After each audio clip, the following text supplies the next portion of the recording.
What is going on, everybody? Welcome back to another week of NFL picks. As we slowly start to approach the final week of regular season picks for the 2023 season. Um, as we are in week 14, middle of December now, we have some playoff clinching scenarios this weekend. The 49ers, the Cowboys, the Philadelphia Eagles. They can all potentially clinch playoff spots this weekend if a few things fall into their favor.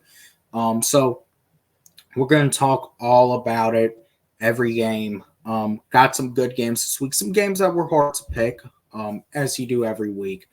But without further ado, let's get right into it. Last week, it was another pretty subpar week. Went 6-7.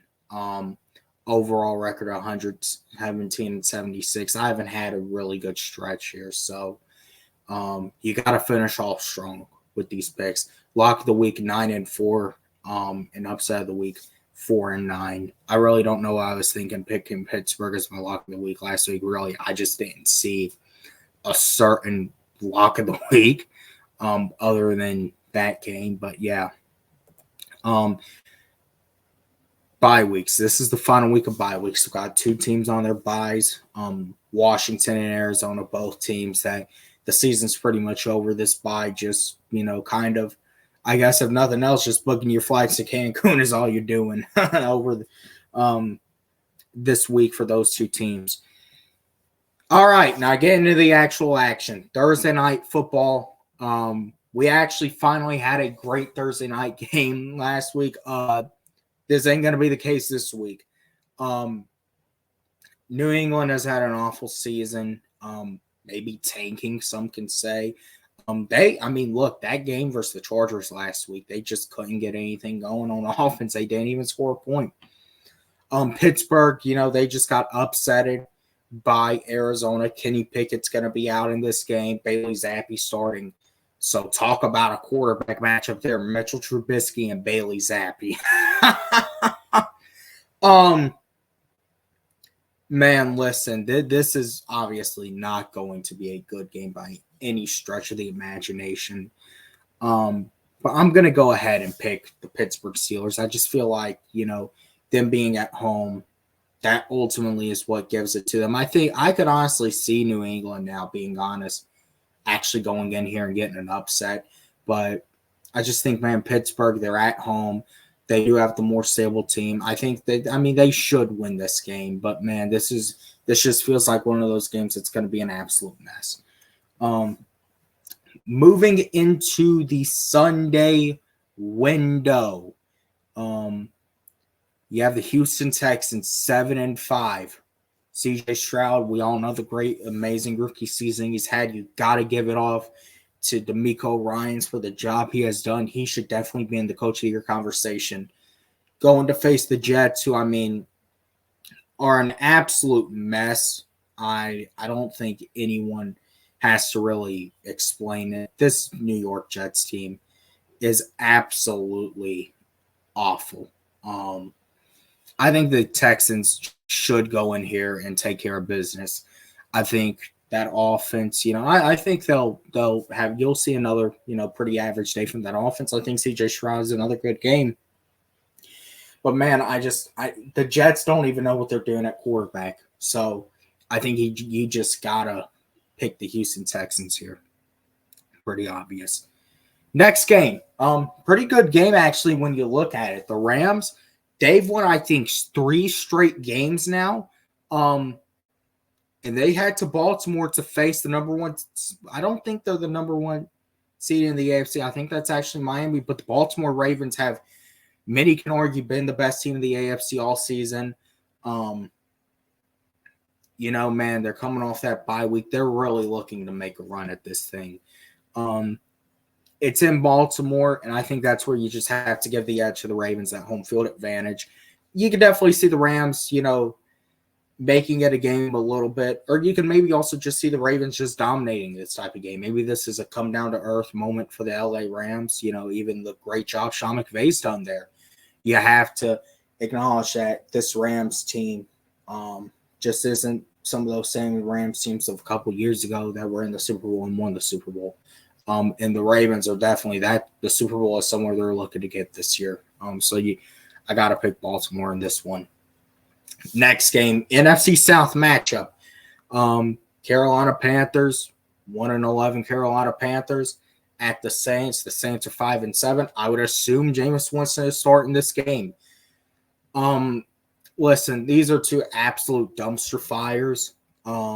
Carolina, I think, is an obvious dumpster fire, and New Orleans is just a dumpster fire that you're really just trying to – they're really honestly just trying to – I don't know how to put it. They're trying to meditate it for as long as they absolutely can, and the longer they meditate it, the more severe it's going to be when it actually just blows the fuck up. But, I mean, here, you would have to assume the Saints win this game just because, I mean, the Panthers, they don't have anything going for them right now. I know they almost went down to Tampa and got a win. Those division matchups, anything can happen. So the Saints should not take this as a light game if they want to win this one. But I do think the Saints win. I mean, it's hard to see them losing in this situation, or maybe not. But got to go with the Saints there. Next game, this actually a pretty good game looking at it. The Colts, talk about another team, those two AFC South teams, the Texans and Colts. Look at the coaching jobs that have been done, the situations that Shane Steichen and DeMeco Ryans walked into, both for their own respective organizations, and the jobs that they have done. Rookie quarterbacks, Anthony Richardson went down early in the year. Minshew has walked in, and he's been getting it done, man. He really has. So heading into Cincinnati, though, it's not going to be an easy matchup. Even though they don't have Joe Burrow, Jake Browning, he showed something last night. He really did. I think everyone has to see that. And obviously they have all those weapons. Jamar Chase just had a great game. I think it's just going to be another one of those games. Cincinnati's at home. Going to go ahead, giving them the win here. I think you'll probably see Joe Mixon get going around the red zone. Obviously, between the 20s, I think those receivers are going to do damage. Going into Cincinnati, I feel like this is a game the Bengals are going to win. All right, next game. I will not be talking about it as much as we do with every Falcons game. The battle for first place in the NFC South. The Falcons have been in so many of those situations this season, and they haven't cracked once in those situations. But man, I'd be lying if I said this game did not scare me. I do. We're beat up. And we'll talk about it all later in the week. I really honestly hope at least a guy like Nate Landman plays. I really do. So man, I wouldn't lie if I say, kind of had a bad feeling down there about this game. But I also feel like this is a big opportunity for the Falcons. I feel like you get that running game going. Ritter, we'll talk about it all later this week, but Ritter doesn't make any mistakes. So far, Dez is 2-0 versus the Bucs, and man, even though it's not going to be easy, and I feel I'm really scared about this game. I'm going to go ahead and pick the Falcons here. Think we get back over 500 at home in the Bens.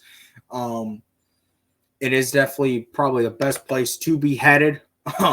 With the situation we're in right now with all these injuries, get back at home. It's going to be no 50 years of hip hop, so I don't think it's going to be as crowded, but I could be wrong. I want to see a full stadium. I want to see the energy. The Tampa Bay game, typically it doesn't have, type of energy the Saints game has. I think every Falcons fan knows that. And I'm really worried about this game. I'll talk about it later this week, but I think the Falcons can pull it off. I think we'll get the win. Next game, the Jacksonville Jaguars just lost on Monday night, and obviously the big story is Trevor Lawrence. Is he going to be good to go with the ankle sprain? Probably not this Sunday. You would have to assume C.J. Beathard is starting. Going into Cleveland, this is probably going to turn into a dogfight pretty quickly. But man, with the Browns at home, and their ability to, get that running game going a little bit, and just that defensive hug, this is going to turn into a defensive battle. But I think it's going to be one the Browns are able to win based off the fact that I think Cleveland is going to be able to get that running game going at home. And that's really how you're going to win this game if you're the Cleveland Browns. So going to go ahead, take the Browns over Jaguars. Next game, the Lions and Bears. The Bears went into Ford Field a couple weeks ago and almost upset the Lions. Jared Goff did not have a good game then. So coming into Chicago, the Bears are going to look to even it up with the Lions, in for this season, not get swept by them. Lions just had a good bounce back performance in New Orleans, even though their defense did let up as that game went on. They got up early, and they kind of had to claw their way, and hold their breaths for the win.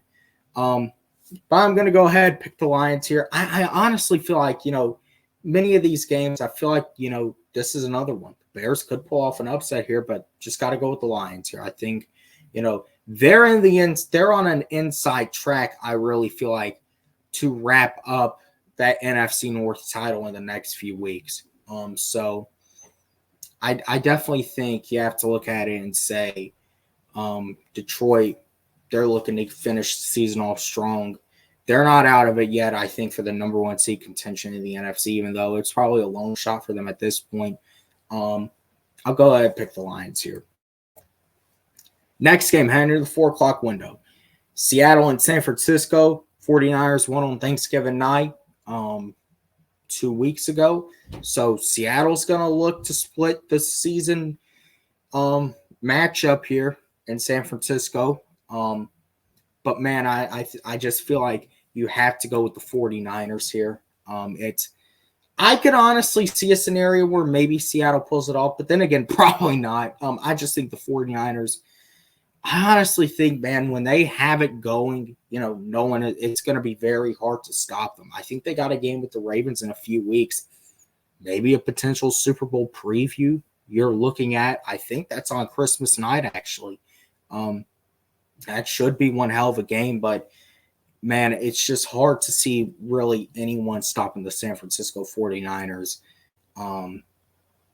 in their tracks at this point if they continue to play the way that they went up to Philadelphia and just dominated the Eagles. So I got to take the 49ers here. Next game, the Minnesota Vikings and the Las Vegas Raiders.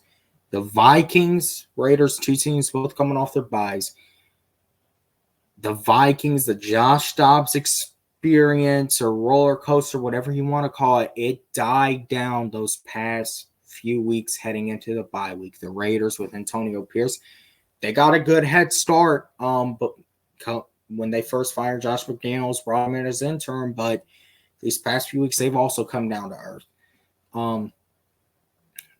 And this was probably one of the tougher matchups to pick because it definitely feels like Minnesota, they could get back on track. But I'm also going to go ahead and say I think the Raiders actually pull it off here. I think Minnesota, they've really came down to reality. I definitely still think they're in it for playoff contention. But, man, it feels like they've kind of come down to reality a little bit. That magic has worn off. And I feel like the Raiders, they're going to come out and they're going to fight for Antonio Pierce these last few weeks. So I got to go ahead and give this one to the Raiders here. Heading into the 425 window. Broncos lost for the first time in, I think, 5 or 6 weeks last week, losing against the Texans. And what could be a key race coming down for the AFC playoffs down the stretch. Denver has turned that season around nonetheless. The Chargers, it was an absolute mess winning up in New England last week. You don't even know how they won that game other than they were just facing the Patriots. A god-awful Patriots team. This game, I think that team is losing belief in Brandon Staley one way or another. That offense, has really taken a step back. I got to go ahead and give this one to Denver. I think they're going to get back on track here. They're not going to let that one loss derail them. The Chargers, as I say, it feels like I don't think Brandon Staley finishes out the season at this point. Even after coming off a win, it just looks that bad for the Chargers, a team that could really be in it. But the head coach, and really, I think he maybe argue he's lost that locker room. So I got to go ahead and give this one to the Broncos here. Next game, 425, Buffalo Bills coming off their bye, going to Arrowhead to face the Kansas City Chiefs. The Chiefs, I mean, this is not the same Chiefs team we've seen in years past. It's just not. They don't have the receivers, and I think that's definitely got to be frustrating coming off of that loss in Lambeau Field. The Bills, they're really fighting for their season in this game. And when you really look at it, man, this is just one of those games, nonetheless, I have a weird feeling about. I don't think the Bills are going to let their season go down just like that. I really don't. So I'm going to go ahead and actually pick the Bills here as my upset of the week. I think you're going to see that Josh Allen, Stephon Diggs connection really get there. And the story for Kansas City could yet again be those receivers failing to show up when they need them the most. So I'm going to go ahead and pick the Bills here as my upset of the week. Sunday night, man, this is going to be an amazing game in Jerry World. The Philadelphia Eagles, the Dallas Cowboys, a battle for first place in the NFC East. This is going to be an amazing game. Philadelphia is looking to bounce back. Dallas is looking to continue to keep it rolling. They still haven't lost at home since week 1 of last season. Look, it's in Jerry World. You got to go with the Cowboys here, I think. I think it's going to be an amazing game of the week. It could end up being maybe the game of the year. I think you're going to see a classic between Hurts and Dak. This could be a game, even though I'm under the personal belief that Tyreek Hill should be league MVP. I think it's been shown that MVP is a quarterback award, even though I do think Tyreek Hill should be the favorite for it at this point. It's a quarterback award, and if you're a betting man, I think you would probably take the winner of this game maybe as one of the favorites, at the MVP race. So I got to go ahead and give it to the Cowboys, man. I don't see them losing this one at home. They've shown that they win at home. They're not losing in Jerry World. So I don't think that changes here. Next game, Monday night. You have 2 Monday night games this week. A doubleheader, I guess you can say, even though I think they start at the same time. Nonetheless, the Packers, man, they've turned their season around. Those receivers and Jordan Love, they gel together. It looks like Green Bay, they might have another one at quarterback. They really might. Heading up to MetLife to take on the Giants. Tommy DeVito starting. I think you just got to give this one to the Packers. They're the more stable team, better situation all around. Giants have been a mess this year. Though they have won a few straight. I think you got to give this one to the Packers here. And then second Monday night game, you got 2 Monday night games, and they're really not all that interesting if I'm being honest. The Tennessee Titans and the Miami Dolphins. I guess the thinking was, Ryan Tannehill's return to Miami, but it's Will Levis in there. I think the Dolphins, man, as I say, I think Tyreek Hill should really be the favorite for MVP because I think he's most valuable to his team's success. Anyone who watches the NFL, I think, knows that. And it's insane how that dude he catches 60, 70-yard touchdowns on the fly like it's nothing, like it's a weekly occurrence. And you're probably going to see it a few times in this game, too. That's why I say I think this is probably the lock of the week. I think Miami's offense rolls all over Tennessee. I think Levis, I don't think they're going to be able to get much of anything going under the lights. And I'm going to go ahead and pick Miami to get the big one here. So that being said, week 14 picks. Coming down to it, man, the final stretch is here. It's the most interesting time of year, man. So that being said, I'll see you guys Thursday. I think I'm going to do it Thursday this week or maybe Friday. But I'm actually thinking Thursday this week because I might be busy Friday. I do have my birthday coming up on Saturday. So birthday weekend. All I want for my birthday, Falcons to win. So that being said, appreciate you guys for watching. I'll see you guys in the next one.